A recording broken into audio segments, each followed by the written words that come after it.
Bandeko ya Congo pe mokili mobimbadi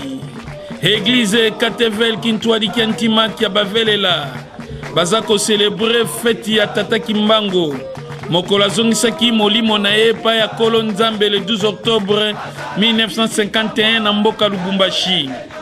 Yango Katevel e banzeli mokolo wana ya jeudi ya le 12 octobre na ngonga 9h30 babengsi bino banso boya ko célébrer fête ya mfumu Kimbangu kozanga te respirant vidi oyo kozwa maya bangunza pe baskilo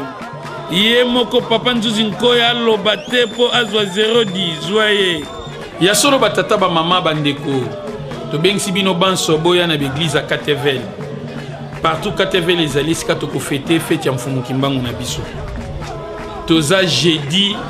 ya le 12 octobre na ngonga 9h30 tobengsi bino banso boya na l'église na biso soki bolingi bozwa biso jeudi wana ya le 12 octobre na ngonga 9h30 bolanda biso na commune Bumbu na Avenue Mayulu numéro 84 olandi biso na Lutendele na quartier Nyombi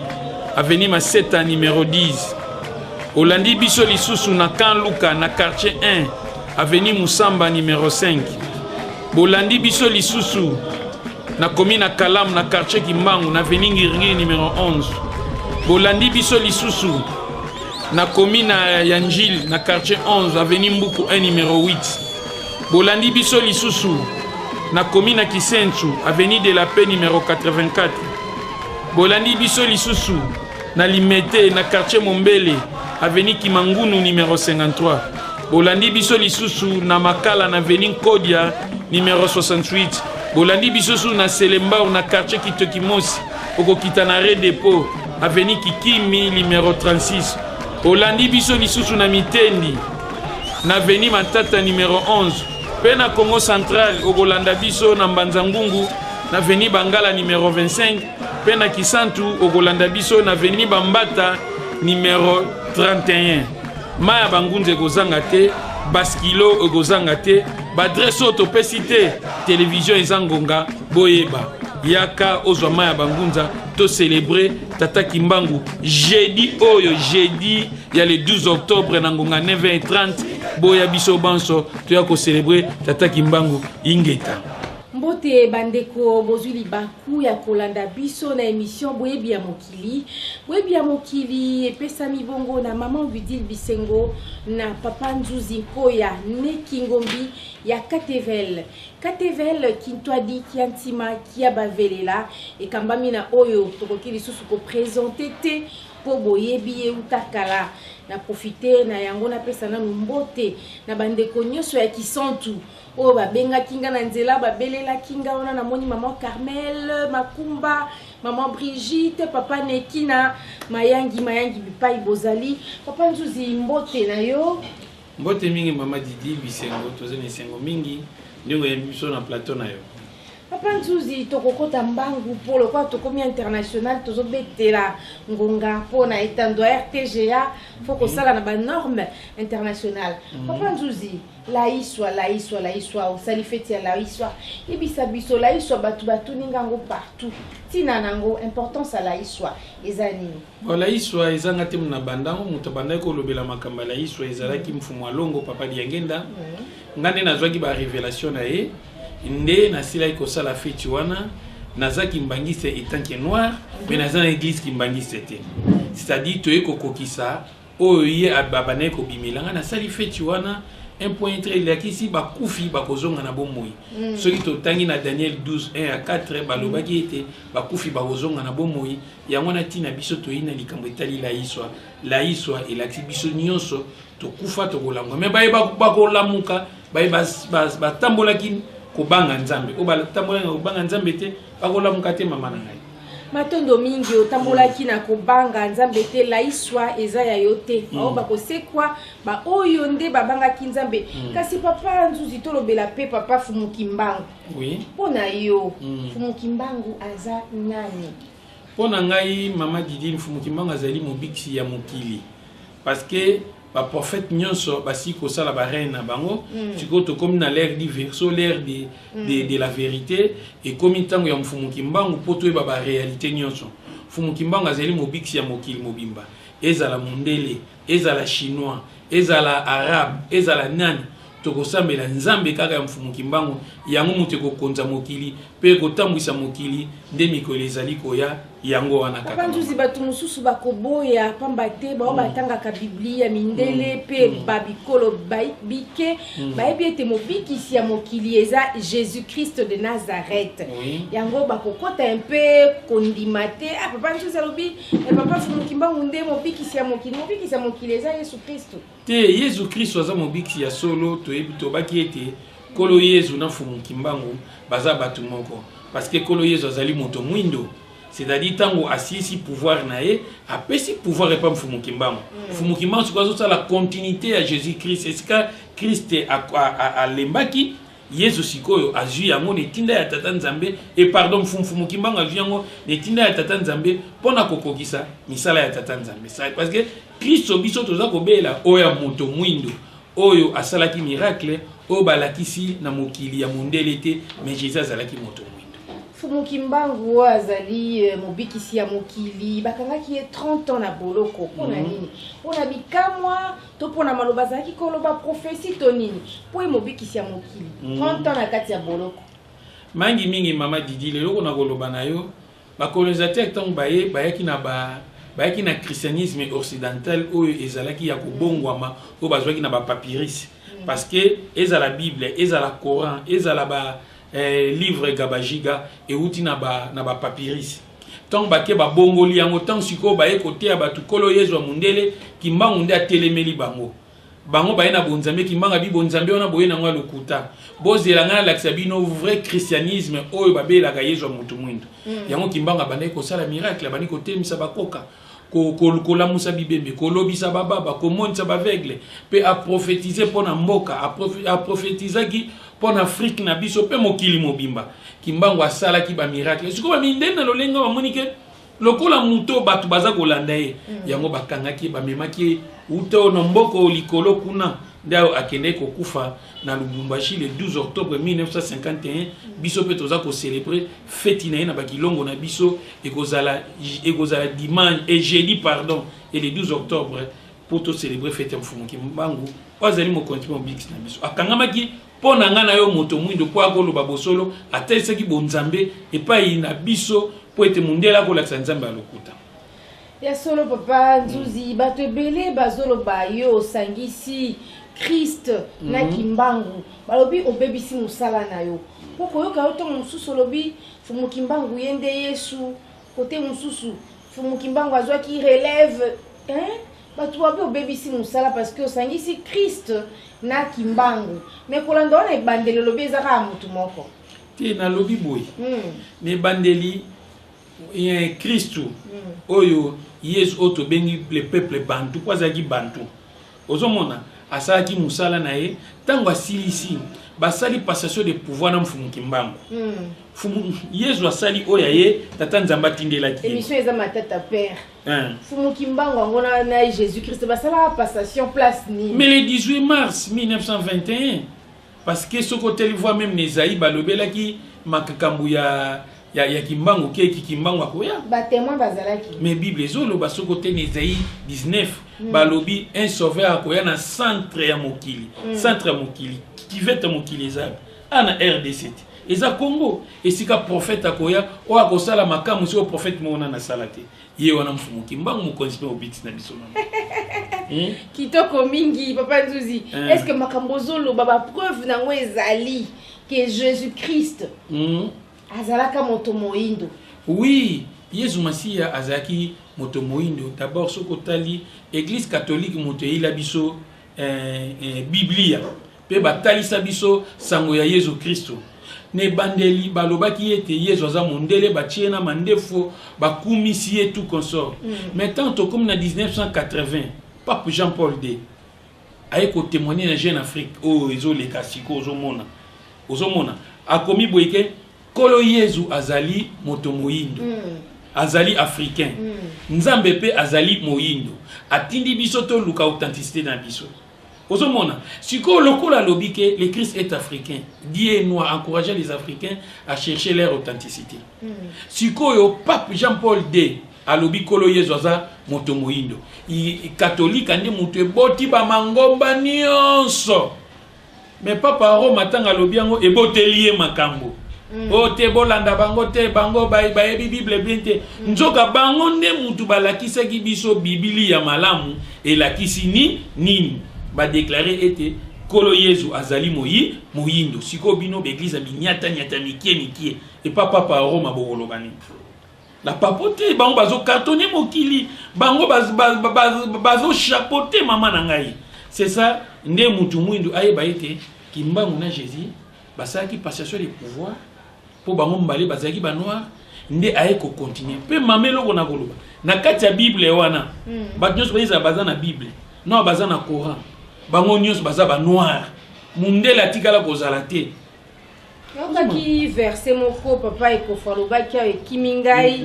ceux qui ba place moko ba bi Simon le noir ceux qui ezala ni baba azal le noir parmi ba disciples à Yesu wana nyonso basika ba yindo mama na ngai bango nyonso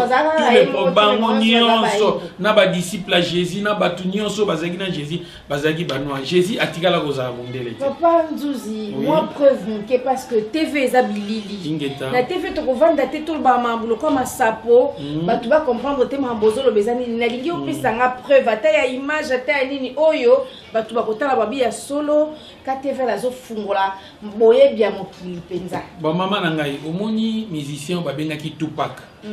soki baboma eponani po alobaki ete Jésus azali noir Jésus nde mutu abimela e apesa e puissance soki ateka ba CD belé ndengo na pouvoir atekela ba CD Jésus noir mutu abimela kai ezanga te Tupac alobi mokili mombe yebi Tupac grand musicien mais baboma eponi po aloba kaka Yesu azali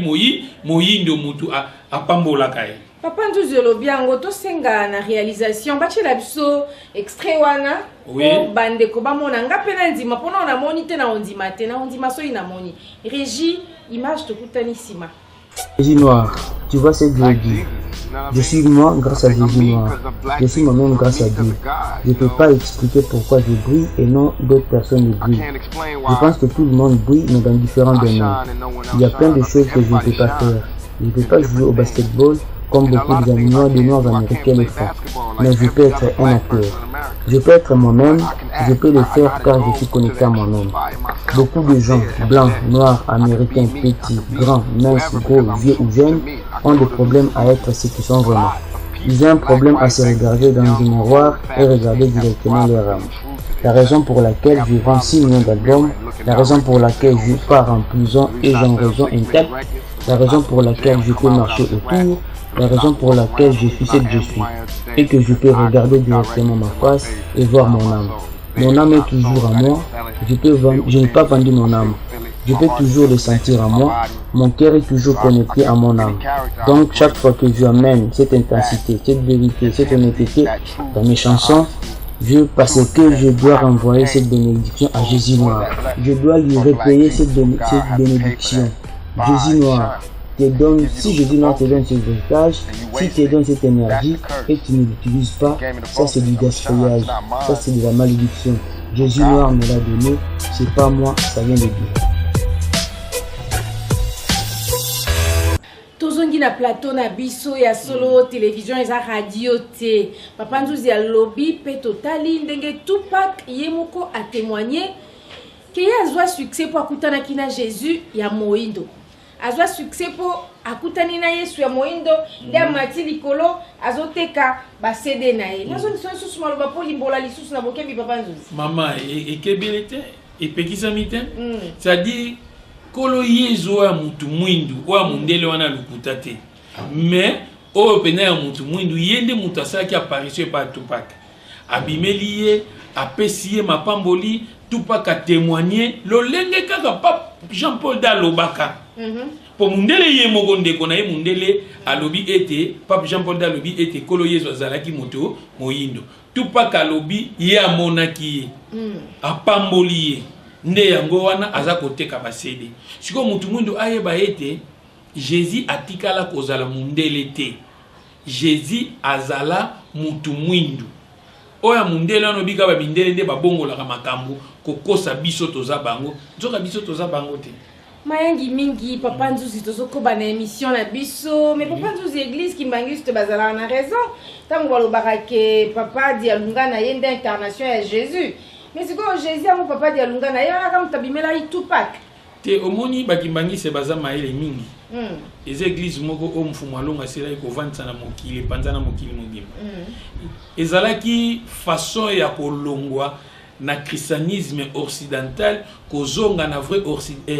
le christianisme africain ko tchakolo Yesu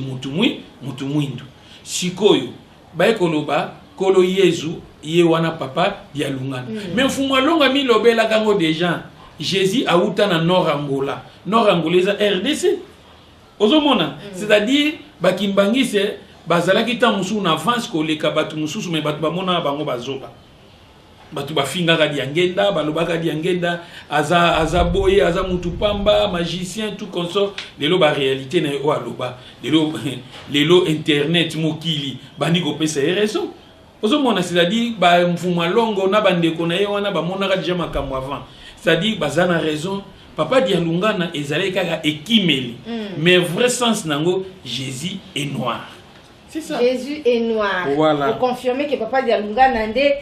incarnation ya Jésus. Te maman. Ngali ka kopesa nga réponse. Te na lobi boy.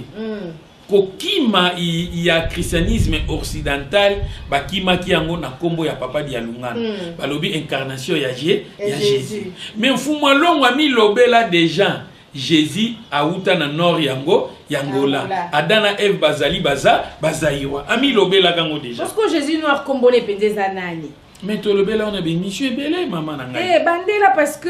répétition pesa akabia yoka biso to lobaki kombo ya Jésus ditu nani ditu fumu ditu ozomona bango babale ditu makambo oyo zolo ba père est-ce que sanguza pamba père spirituel na makambo oyo zolo to place a kufa place a lalia zo ba mwana ngazo bunga te omoni sanguza pamba c'est à préparer kanga déjà ya yebisa kanga déjà na kimukolo na yo wana ke Yesu azali mutu mwindu nzamba azali mutu mwindu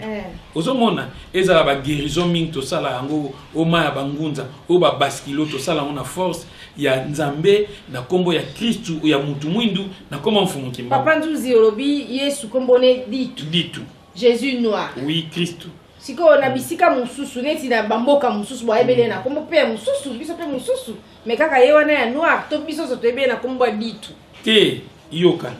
ditu epesi yetu babaleli Yesu babaloli Jésus ezozo kaka transformation donc ça presque le roman et mais bazo balola mais vrai combo na e maman kala tendi ka tout bani ko pesa na ditu ti to koma Kristo ezali état christique mutunyo sa koma kango soki o sale fort no o évoluer spirituellement o koma na niveau. Alors papa nzuzi toko koba malembe na suka ya émission na biso OK biso eloko nini Jésus Christ ou Jésus ou ditu apesaka fumu kimbangu comme elembo asalelaka oui tata kimbangu na mfumu Yesu tango bakutani basala ki passation de pouvoir yo ba mingi bakutana na 1921 na 1921 tango siko azu musala pour à continuer misala parce que ami la parce que kolo Yesu kuta banako biblia tata kimbangu bandakala abandé ko lande pour na kopesa misala c'est-à-dire ezala bangunza nyos pe basela ka kombo ya mfumu Yesu c'est-à-dire apesa ikiantemo de lembo c'est-à-dire lumière ya likolo ikiantemo c'est-à-dire lumière ya likolo buku moko fumu kimbanga bandai ko tambola nango yango ezaki na ba pouvoir na ba mystique ya kingunza pona kosala miracle ozomona yango bangunza mingi bazwaka bambumba bamatai mwanda bantsango pamba pampadi basima otoko ba André Machua tout yango monaki bango nyos bazaki centraliser epai ya yemoko mfumu kimbanga mayangi mingi tozokende vraiment na suka ya émission na biso to profiter ko pesa mbote na batu o bazo assister biso to moni mbuta ekofo mbuta munyanga mbuta luindula ba mususu na ko rattraper ba monde ndenge tozokende ba o bazwi biso na nzela ezalaki Papa Nzuzi Nkoya Nekingombi représentant légal ya Katevel Kintwadi Kiantima Kiabavelela et na boyebi ya mokili tina ba Congo partout na tamboli batu ba benginga na moni était vraiment Papa Nzuzi bakolanda ye papa tokomi na suka na pesi yo maloba opesa message ya suka koki kozala nango mangi mingi batata ba mama c'est-à-dire message na biso na mokola lelo pona émission lelo toza ko reconnaître biso bana Katevel pe na bayindo nyonso baye baete batu nyonso baza na Bible eza baza na Coran eza la baza na livre hébraïque ezali biso ba noir mundele atikala kozala te na makamwa bonzambe eza ya biso siko toza ko célébrer kombo ya mobix na biso mfumu kimbangu parce que akufaki le 12 octobre 1951 yango to bensi batu nyonso le 12 octobre 2017 to kuta na bakilongo na biso to kopesa ba adresse c'est-à-dire mfumu kimbangu asala ba miracle belé atelemisa bakoka alamusa bibembe azongisaki molimo na ye epa ya kolonzambe c'est-à-dire biso bayindo nyonso mokili mobimba mokolo yango ezala soki ba continent Afrique ba comprendre bakokendaka fe nini ezala kaka jour moko chômé c'est-à-dire fête wana eza na bakilongo na biso c'est-à-dire soko lingo zwa biso yaka na commune na Bumbu na avenue Mayulu numéro 84 olandi biso na Lutendele na quartier Nyombi avenue Maseta numéro 10 olandi biso na Kanluka na quartier 1 avenue Musamba numéro 5 olandi biso na quartier na commune na Kalam na quartier Kimbangu na avenue Ngirngi numéro 11 olandi biso na commune na Njil na quartier 11 avenue Mbuku 1 numéro 8 olandi biso na commune na Kisentu avenue de la Paix numéro 84 olandi biso na Limete na quartier Mombele avenue Kimangunu numéro 53 olandi biso na commune na Makala na avenue Kodia numéro na avenue Kodia numéro 68 olandi biso na Selembao na avenue Kikimbi numéro 36 Petozan na Bakongo na Mbanzangungu avenue Bangala numéro 25 pe na Kisantu avenue Bambata numéro 31 bakilongo musu na pesi adresse te minute eza vraiment mukie en tout cas le 12 octobre o na ngonga 9h30 boya kozwa maya bangunza baskilo ekozala mutu na moto abongama po ba peser milimo mabekima na kombo ya Kristo oya mutu mwindu pe na komo fumu kimbangu ingeta lokasa ya bobengani epesami bongo le 12 octobre na bakilongo nyonso Papa Nzuzi ya otiko tanga merci na réalisation esimbami na la main d'or Papa Mampuya asimbi réalisation Papa Ekofo Papa Kinkela na assistance Pembuta Kalonji et na bande nyonso bolandi biso topesi bino merci botikala kaka kolanda émission na bino pe ya biso boyebi ya mokili pona bofungwama na mambi matali boyebi ya mokili pe ya bonzambe ya moto moindo to ya bato baindo kimia boboto o mabota mabino tokutani na émission mosusu ingeta bandeko ya Congo pe mokili mobimbadi Église Katevel Kintwadi Kiantima Kiabavelela baza ko célébrer fête ya Tata Kimbangu mokolo azongisaki molimo na ye pa ya Kolo Nzambe le 12 octobre 1951 na mboka Lubumbashi yango Katevel ebanzeli mokolo wana ya jeudi ya le 12 octobre na ngonga 9h30 babengisi bino banso boya ko célébrer fête ya mfumu Kimbangu kozanga te recipient vide oyo kozwa maya bangunza pe baskilo ye moko Papa Nzuzi Nkoya aloba te po azwa 010 joye ya solo batata ba mama bandeko babengisi bino banso boya na l'église à Katevel partout Katevel ezali sika tokofete fête ya mfumu Kimbangu na biso toza jeudi ya le 12 octobre na ngonga 9h30 tobengisi bino banso boya na l'église na biso soki bolingi bozwa biso jeudi wana ya le 12 octobre na ngonga 9h30 bolanda biso na commune na Bumbu na avenue Mayulu numéro 84 bolandi biso na Lutendele na quartier Nyombi avenue Maseta numéro 10 bolandi biso lisusu na Kanluka na quartier 1 avenue Musamba numéro 5 bolandi biso lisusu na commune à Kalam na quartier Kimbangu na avenue Ngirgi numéro 11. Bolandi biso lisusu na commune ya Njili na quartier 11 avenue Mbuku 1 numéro 8. Bolandi biso lisusu na commune Kisenchu avenue de la Paix numéro 84. Bolandi biso lisusu na Limete na quartier Mombele avenue Kimangunu numéro 53. Bolandi biso lisusu na Makala na avenue Kodia numéro 68. Bolandi biso su na Selembao na quartier Kitokimosi okokita na Rue Depot avenue Kikimi numéro 36. Bolandi biso lisusu na Mitendi na avenue Matata numéro 11. Pe na Congo Central okolanda biso na Mbanzangungu na avenue Bangala numéro 25. Pe na Kisantu okolanda biso na avenue Bambata numéro 31. Maya Bangunze kozanga te, baskilo okozanga te, badresse otopesi te, télévision ezangonga boyeba. Yaka ozwa Maya Bangunza to célébrer Tata Kimbangu jeudi oyo jeudi ya le 12 octobre na ngonga 9h30 boya biso banso to ya ko célébrer Tata Kimbangu ingeta.